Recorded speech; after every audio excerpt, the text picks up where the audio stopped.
So, hello, good morning mga kanyokers. So, muna na yung atong update karon sa atong baboy, no? So, katong ipaanak na to gahapon. So, okay na gid siya. Kuan ka buhay ani. 12 piglets ang buhay ni mga kanyokers. So, mo ni siya oh.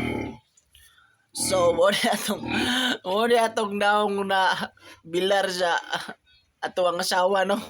Sa nag-14 ka buktotoy na itong asawa. So, mo niya ito ang update karon mga konyokers sa sayo sa kabuntagon. So, maugid ni siya sa mga mambababoy diya. No, inanay yung tanaw ba sa mga anak atong baboy, mabilar kita. So, trabaho gyapon. Oh. So, mga konyokers, o niya nga to ang baboy karon. O niyang yang anak. So, sa nangita niya baktin, pagsaad na mo. So, wala pa din yung mga pag-opras, no? Kay bago pagid siya anak. Og, dahil lang tataman mga konyokers. Thank you for watching.